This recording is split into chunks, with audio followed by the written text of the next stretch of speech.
കാരനായതിനു ശേഷമേ ഉത്തരവാദിത്തങ്ങൾ കൂടിയിട്ടുണ്ടോ? ഇല്ലില്ല. എഴുതിയപ്പോ പൈസ കിട്ടുന്നു, അത് വെച്ച് നമ്മൾ എൻജോയ് ചെയ്യുന്നു. ഇനി അടുത്ത പരിപാടികൾ എഴുതുന്നു.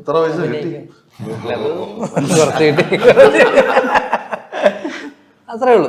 അത് നമ്മളാദ്യം നമ്മുടെ സമാധാനത്തിന് ചെയ്യുക, അതിനുശേഷം നോക്കുക. അതാണ് നമ്മുടെ സമാധാനം ഉണ്ടായിട്ട് മറ്റുള്ളവരുടെ സമാധാനം കെടുക്കുക. ജോമന, ഈ മറ്റുള്ളവരെ ചിരിപ്പിച്ചു അല്ലെങ്കിൽ മറ്റുള്ളവർക്ക് ഒരു സമാധാനം കൊടുത്തു ശരിയുണ്ട്, അങ്ങനെ ആളുകളൊന്നും പറഞ്ഞിട്ടുണ്ടല്ലോ നിങ്ങളുടെ വീഡിയോസ് ഭയങ്കര വർക്ക് ആയിരുന്നു. അത് കാണുമ്പോ ശരിക്കും അങ്ങനെ ഒരു പർപ്പസ് ഉണ്ട് എന്ന് തോന്നാറുണ്ടോ? അവർക്ക് ഞാൻ സമാധാനം കൊടുത്തു ഞാൻ എങ്ങനെ അറിയണത്? പക്ഷെ അതിന് ചിരി കൊടുത്തു അറിയാലോ. ചിരിച്ചിട്ടുണ്ടെന്നാണ് ഒരു കോമഡികളൊക്കെ കേട്ടിട്ട് ചിരിക്കുന്നുണ്ട്. പിന്നെ പറഞ്ഞ ഡയലോഗുകൾ എന്റെ അടുത്തൊന്നും പറയാറുണ്ട്. അല്ല കേട്ടോ, അപ്പൊ നമുക്കൊക്കെ ഒരു പ്രായം എത്തുമ്പോഴാണ് നമ്മുടെ കരിയർ ഇതാണ്, അല്ലെങ്കിൽ നമ്മൾ ഒരു 25-26 വയസ്സൊക്കെ എത്തുമ്പോഴാണ് നമ്മൾ ഇതാ ചൂസ് ചെയ്യേണ്ടത്, നമ്മുടെ ലൈഫിൽ ഇങ്ങനെയാണ് നമ്മൾ പണം ഉണ്ടാക്കേണ്ടത് എന്നൊക്കെ മനസ്സിലാക്കുന്നത്. അങ്ങനെയൊന്നും ഒന്നും ചൂസ് ചെയ്യാൻ നമുക്ക് പറ്റില്ല. ഞാൻ ഇന്നത് ചെയ്യുള്ളൂ, അല്ലെ അങ്ങനെ പാടുള്ളൂ, ഇങ്ങനെ നടക്കാവോ, അല്ലെ അങ്ങനെ അടുത്ത റോള് അങ്ങനെയൊന്നും ഇല്ലെന്നേ. ഇതിപ്പോ കിട്ടുന്നതെന്ന് വെച്ചാൽ കിട്ടുന്നതെല്ലാം ചെയ്യണമെന്നല്ല. കിട്ടുന്നതിൽ നമുക്ക് ചെയ്യാൻ പറ്റുന്നത് ഏതൊക്കെ, നമ്മൾ ചെയ്താൽ നന്നാവുന്നത് ഏതൊക്കെ, അത് ചെയ്യാന്നുള്ളേ ഉള്ളൂ. അല്ല പറ്റാത്തത് പോയി ചെയ്തിട്ട് കാര്യമില്ല, ഇല്ലേ? ഇപ്പൊ കമലതളത്തില് ഇപ്പൊ ലാലേട്ട് അഭിനയിച്ച റോൾ എന്നെ വിളിച്ചാൽ ഞാൻ ആത്മഹത്യ കളയും. ആത്മഹത്യ, അതെല്ലാം എന്റെ മുമ്പിൽ വേറെ വഴിയില്ല നീക്ക്, അല്ലേ? ആവനാടിലെ ബൽറാമിന്റെ അസീസിനെ വിളിച്ചാൽ അങ്ങനെ ഇരിക്കും. ചിന്തിക്കാൻ പറ്റും. ചിന്തിച്ചാൽ നമുക്ക് മരിക്കാൻ തോന്നും. അവനാണെന്ന് പറഞ്ഞാൽ അപ്പൊ ഞാൻ വിളിക്കണ്ട. പക്ഷെ നീ ബൽറാം താരദാസിന്റെ ഫിഗർ ചെയ്തിട്ടുണ്ട്. അതേ സ്റ്റേജിലെ പരിപാടി കുറച്ചത് എന്ന് പറയുന്ന പോലെ അവരവർക്ക് പറ്റുന്ന. ഇതിനകത്ത് വേറൊരു സംഭവം എന്നറിയാം, നമ്മൾ ആരാണോ നമ്മൾ സ്വയം മനസ്സിലാക്കിയിരിക്കണം. പലർക്കും ഇല്ലാത്തൊരു കാര്യമാണ് താൻ ആരാണ്, തനിക്ക് എന്തൊക്കെ കഴിവുണ്ട്, തനിക്ക് എന്തൊക്കെ കഴിവില്ല, തനിക്ക് എന്തൊക്കെ പറ്റും എന്നുള്ളത് താൻ തന്നെ സ്വയം മനസ്സിലാക്കിയിരിക്കുന്നത് വളരെ തന്നെയാണ്, അല്ലേ? സത്യം. അത് ഒരു ആക്ടറിന് മസ്റ്റായിട്ട് ഒരു ആക്ടർ മനസ്സിലാക്കിയിരിക്കേണ്ട കാര്യമാണ്. പരിമിതികളും അല്ലാത്തതും ഒക്കെ മനസ്സിലാക്കിയിരിക്കണം.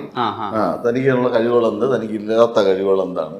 ഈ ഉടനെ ചോദിക്കുക ഇല്ലാത്ത കഴിവെന്ന് ചോദിക്കരുത്. ഇല്ല, ഇപ്പൊ എത്രയ്ക്കായാലും ഇപ്പൊ നാളെ ഇപ്പൊ ഭാവിയിൽ ഒരു ഓസ്കാർ അവാർഡ് കിട്ടിയാലും ബൈചേട്ടനായിട്ട് തന്നെ ഇരിക്കും. ഒന്നാമത് ഒരിക്കലും കിട്ടാൻ പോകുന്നില്ല, അല്ല രണ്ട് കിട്ടിയാലും ഞാൻ വാങ്ങിക്കാനും പോവില്ല. അതെന്താ? താല്പര്യമില്ല, സത്യമായിട്ടും പോവില്ല. അതുകൊണ്ട് ആരെയും തരാൻ വേണ്ടി മെനക്കെടുന്നുണ്ടെങ്കിൽ തരരുത്.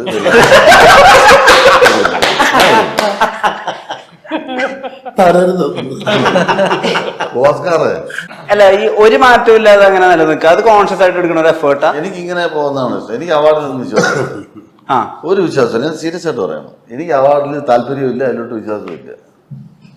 എന്തിനാണ് ഇതൊക്കെ മരിച്ചു കഴിഞ്ഞാൽ കുറെ ആൾക്കാർ പോലീസുകാർ ഇതിന്റെ മോളോട്ട് വെടിവെക്കുക? എന്തിനാ വെടിവെക്കുന്നത്? അപ്പൊ എങ്ങനെ അങ്ങനെ പറയുന്നല്ലോ, അങ്ങനെ വിചാരിക്കരുത്. ഞാൻ എന്റെ മനസ്സിലുള്ളത് തുറന്നു പറയുന്നുള്ളൂ.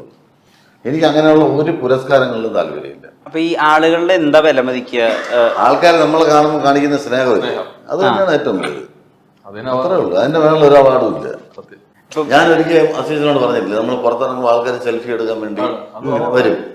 നമ്മൾ അവരെ കൂടെ ഒന്ന് സെൽഫി എടുക്കാൻ പറ്റിയില്ലെങ്കിൽ നമ്മൾ ഈ പണിക്ക് പോകരുത്. നമ്മൾ പല സാഹചര്യങ്ങളിൽ നിൽക്കുന്ന സമയമായിരിക്കും, നമുക്ക് ചിലപ്പോൾ പറ്റാത്ത സമയങ്ങളുണ്ടായിരിക്കും, അല്ലെങ്കിൽ നമുക്ക് നമ്മുടേതായ പ്രശ്നങ്ങൾ നിൽക്കുന്ന സമയമായിരിക്കും. അപ്പൊ ആ സമയത്ത് പോലും നമ്മളൊക്കെ മനുഷ്യരല്ലേ, ചില സമയത്ത് നമുക്ക് ഇഷ്ടമില്ല, നമ്മളെ തന്നെ ഇഷ്ടമില്ലാതെ നിൽക്കുന്ന സമയമുണ്ട്. എന്നാൽ ആ സമയത്ത് പോലും നമ്മളൊന്ന് എടുക്കാൻ നിർബന്ധിതനാകും, അല്ലെങ്കിൽ അവർക്കത് ഇഷ്ടപ്പെടില്ല, അല്ലേ? സ്റ്റാർഡ് അനുഭവിക്കാൻ അതിന്റെ വില കൊടുക്കണം, അനുഭവിക്കാൻ അതിൻ്റെതായിട്ടുള്ള വില നമ്മൾ കൊടുക്കണം, ഉറപ്പായിട്ടും കൊടുക്കണം. ബുദ്ധിമുട്ടുകളൊക്കെ ഉണ്ടെന്നേ, ഇല്ലെന്നും പറയില്ല. അതുകൊണ്ട് ഈ ബൈചേട്ടന്റെ ഒരു പീക്ക് സമയത്തില് ഭയങ്കരമായിട്ട് ആളുകൾ എൻജോയ് ചെയ്തതാണ് ഈ തട്ടിപ്പ് വേഷങ്ങൾ, ഉള്ളിലൊന്ന് വെച്ചിട്ട് വേറെ ഒന്ന് പ്രകടിപ്പിക്കുന്നത്. സിജു ആയാലും ശരി, ജോമാനായാലും ശരി, അങ്ങനത്തെ വേഷങ്ങൾ ചെയ്യുന്നുണ്ട് പല പല സിനിമകളിൽ. ഇവർ രണ്ടുപേർക്കും അന്ന് ബൈചേട്ടൻ ചെയ്തതിനെ പോലെ ചെയ്യാൻ പറ്റുമെന്ന് കഴിവ് തോന്നിയിട്ടുള്ളത് ആർക്കാ? ഇവർ രണ്ടുപേരല്ല. ഞാൻ സത്യം എന്ന് പറയട്ടെ, ഇവ രണ്ടുപേരും അഭിനയിച്ച ഒരു സിനിമയും ഞാൻ എതിരെ കണ്ടു. സത്യം, ഗുരുവായൂരം. ഞാൻ സിനിമ കാണൽ വളരെ കുറവാണ്. സിനിമ കണ്ടു ചേരുന്നത് തട്ടിപ്പുറമുള്ളതാണ്, പക്ഷെ നന്നായിട്ട് ചെയ്യാൻ പറ്റും, പ്രത്യേകിച്ച് ഇവന്. ജോമന പറയുന്ന ആലോചിച്ചിട്ട് എന്താ എനിക്ക് ഉഡായിപ്പ് റോളുകൾ തന്നെ ഇടയ്ക്കിടയ്ക്ക് മാറി മാറി വരുന്നതെന്ന് ഞാൻ ആലോചിക്കാൻ വേണ്ടി ചെയ്തു തന്നില്ലേ ഉള്ളൂ. കുറച്ച് കഴിഞ്ഞിട്ടൊക്കെ അതിനെപ്പറ്റി ആലോചിക്കാം. ആദ്യം ഉടായിപ്പായിട്ട് കുറച്ചാൾ പോവാം, ആൾക്കാർ പൊക്കുമ്പോ പിന്നെ ഉടായിപ്പായിട്ട് കുറച്ചാൾ ഈ ഉടായ്പ വേഷങ്ങൾ എങ്ങനെയാ, ആസ്വദിക്കുന്നുണ്ടോ? തരത്തെ റോളുകളല്ലേ, അത് ആസ്വദിക്കുക, ചെയ്യുക. പിന്നെ എന്ത് ചെയ്യാൻ കിട്ടുന്നത് എല്ലാം ഉടായിപ്പാണ്. ചെയ്യുക. പിന്നെ വേറെ ക്യാരക്ടർ വിളിക്കും, തുടങ്ങിയല്ലേ ഉള്ളൂ. 3-4 സിനിമയല്ലേ ഉള്ളൂ. ഇനി അങ്ങോട്ട് സിനിമകൾ വരുമ്പോൾ വേറെ ക്യാരക്ടർ വിളിക്കുമെന്ന് തോന്നുന്നു, പ്രതീക്ഷിക്കുന്നു. അത് വരുമ്പോൾ ചെയ്യാം. അതൊക്കെ കിട്ടും, രണ്ടുപേർക്ക് കിട്ടും. ചേട്ടാ ഈ സ്റ്റേജിൽ വർക്കായിരുന്ന ഒരു ഹ്യൂമർ സിനിമയിലും വർക്കായിരുന്ന ഒരു കാലഘട്ടം ഉണ്ടായിരുന്നു. അത് നമ്മുടെ സ്റ്റേജിൽ എന്തൊക്കെയാണോ ചെയ്യുന്നത് അത് സിനിമയിൽ ഏറെക്കുറെ വർക്കായിരുന്നു. പക്ഷെ ഇന്നിപ്പോ ഉള്ള തമാശകൾക്ക് ഇപ്പോഴത്തെ റീലുകളിലേക്ക് ഒരു സ്വഭാവമുണ്ട്. കുറച്ചു നേരത്തെ ഒരു ചിരി കഴിഞ്ഞാൽ പിന്നെ തിയേറ്റർ വിട്ടാൽ ചിരി ട്രാവൽ ചെയ്യില്ല. അത് നോബിച്ചേട്ടനെ പോലുള്ള പെർഫോമറിനെ എപ്പോഴെങ്കിലും ബാധിച്ചിട്ടുണ്ടോ? പിന്നെ പണ്ട് അടിച്ച കോമഡി, സ്റ്റേജിലടിച്ച കോമഡി കൊണ്ട് ഇപ്പൊ ചെന്ന് നോക്ക്. പക്ഷേ ആ കോമഡി, ആ പണ്ട് നമ്മളടിച്ച കോമഡി ഇന്ന് പുതിയൊരാള് ഒരു റീൽസ് ചെയ്ത ആൾക്കാർ ചിരിക്കും, സപ്പോർട്ട് ചെയ്യും. അത് നമ്മൾ തന്നെ ഒന്നും കൂടെ പറഞ്ഞു നമുക്ക് പൊങ്കാല. അല്ല, ഒരുപാട് ഇപ്പൊ റീൽസ് വരുന്നത്. ഞങ്ങൾ പണ്ട് അടിച്ച കോമഡി സ്റ്റാറിലൊക്കെ അടിച്ച താങ്കൾ ഇപ്പൊ റീൽസ് അത് നമുക്ക് തന്നെ അയച്ചു തരും. അടാ സൂപ്പർ കോമഡി എന്ന് പറഞ്ഞു നമ്മൾ കാണുക എന്നുള്ളതല്ലാതെ അത് നമ്മൾ ചെയ്തതാണ്, നമ്മൾ പണ്ട് ചെയ്തത് പണ്ട് ഒരു കാര്യമില്ല. ഈ ദിലീപും ഹരീഷ് രേശവനൊക്കെ അഭിനയിച്ചിരുന്ന ഒരു കാലഘട്ടം ഉണ്ടല്ലോ. ആ സമയത്തൊക്കെ ഈ പണ്ട് ഈ ദിലീപും ഈ ഹരീഷ് രേശവനൊക്കെ ഇവര് പണ്ട് സ്റ്റേജിലൊക്കെ ചെയ്ത പല സാധനങ്ങളും സിനിമയിൽ അടിച്ചിട്ടുണ്ട്. അന്ന് അതൊക്കെ ഭയങ്കരമായിട്ട് കേട്ടിട്ടുണ്ട്. ആ പരിപാടി ഇപ്പൊ നടക്കില്ല. അത് പണ്ട് നമുക്ക് സ്ക്രീനിൽ അത് മാത്രമേ കാണാൻ പറ്റൂ. ഇപ്പം 2 ഫോണും കൊണ്ട് കിടക്കുകയാണ്. ഇതിലും കോമഡി, ഇതിലും കോമഡി, നടുക്ക് കോമഡി. ഒരു റിയലിസ്റ്റിക് കോമഡിയുടെ കാലമാണ്. അതായത് കോമഡിക്ക് വേണ്ടി നമ്മൾ കെട്ടിച്ചമച്ച് പറയാതെ ആ സിറ്റുവേഷന് മാച്ച് ചെയ്യുന്ന വിധത്തിലുള്ള ഹ്യൂമർ ആണെങ്കിലും ചിരിക്കുള്ളൂ. അത്ര. ഈ ബൈചേട്ടൻ എങ്ങനെയാ മാറുന്ന കോമഡിക്ക് അനുസരിച്ച് അപ്ഡേറ്റ് ചെയ്ത് സിനിമകൾ കാണുന്നില്ലല്ലോ? സിനിമ കാണാതെ ഒന്നുമല്ല, കുറവാണ്. അതിന് സിനിമ കാണേണ്ട കാര്യമൊന്നുമില്ല. ഇപ്പൊ നമുക്കിപ്പോ ഒരു സിറ്റുവേഷനിൽ ഒരു കോമഡി അടിക്കാനായിട്ട് സിനിമ കാണേണ്ട കാര്യമൊന്നുമില്ല. സിനിമ കൂടെ ഒരുപാട് സിനിമ കണ്ട കുഴപ്പമാണെന്നുള്ള അഭിപ്രായക്കാരനാണ് ഞാൻ. നമ്മളെ ഒരുപാട് ആൾക്കാർ നമ്മളെ ഇൻഫ്ലുവൻസ് ചെയ്യും, മനസ്സിലായില്ലേ?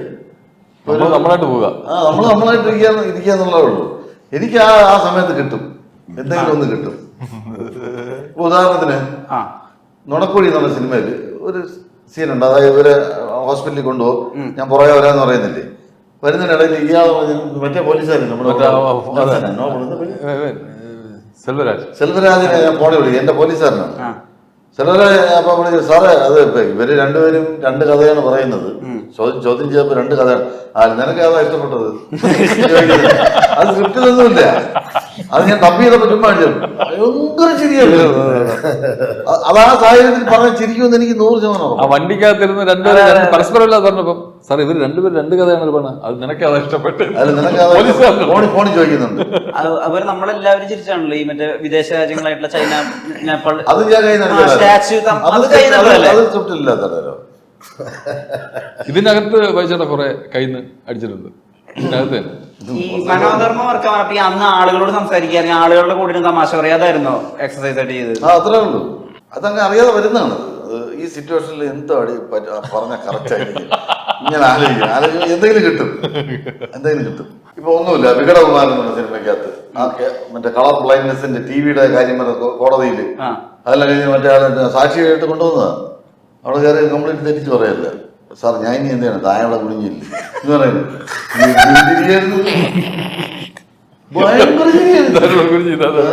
സാർ ഞാൻ ഇനി എന്താണ് താഴെ കുടുങ്ങിയില്ല എന്ന് പറയുന്ന ചെറിയ സാധനങ്ങൾ കിട്ടും. ഈ എഴുത്തിനപ്പുറം ആളുകളെ ചിരിപ്പിക്കാൻ സിജു ഇംപ്രവൈസ് ചെയ്യാറുണ്ടോ ഡയലോഗ്സിൽ? സിറ്റുവേഷനിൽ എന്തെങ്കിലുമൊക്കെ പരിപാടികൾ നോക്കും ചെയ്യാനൊക്കെ നോക്കും. ആക്ടിവിറ്റീസ് ആയിട്ടോ എന്തെങ്കിലുമൊക്കെ നോക്കും. പിന്നെ ചെയ്തിട്ടുണ്ടോ? നമ്മുടെ സീൻ വരുന്നതിന് മുമ്പ് ഞാനും ജോമോനോട് അതൊന്ന് ചെറുതായിട്ടൊന്ന് റിഹേഴ്സൽ ചെയ്ത് നോക്കും. അപ്പം ജോമോനും ഞാനും അങ്ങോട്ടും ഇങ്ങോട്ടും ഞങ്ങൾ തമ്മിലാണ് കൂടുതൽ കോമ്പിനേഷനും. അപ്പോൾ എടാ ഇങ്ങനെ ഇട്ടാലോ, അപ്പൊ അവന് അങ്ങനെ ഒരു സംഭവം ചെയ്യും. പിന്നെ അത് വിവിൻചാനോട് ഡിസ്കസ് ചെയ്യും. കാരണം ഡയറക്ടറിനോട് അത് ചോദിക്കും, ഇങ്ങനെ ചെയ്തോട്ടെ എന്ന് ചോദിക്കും. അത് പുള്ളിക്കൂടെ വർക്ക് ആവാണെങ്കിൽ നമ്മളത്. ഇവന് ഞാനൊരു സീൻ ഉണ്ടായിരുന്നു, അത് കലക്ക സീനായിരിക്കും. ദർശന സമയത്തില് സ്ഥിരം നിങ്ങൾ കാണുന്ന സിജു ആയിരിക്കില്ല. വ്യത്യസ്തതയുണ്ട്. കുറച്ച് ശരീരമൊക്കെ പണിയെടുത്ത് ഇതിനകത്ത് പണിയെടുത്തിട്ടുണ്ടോ?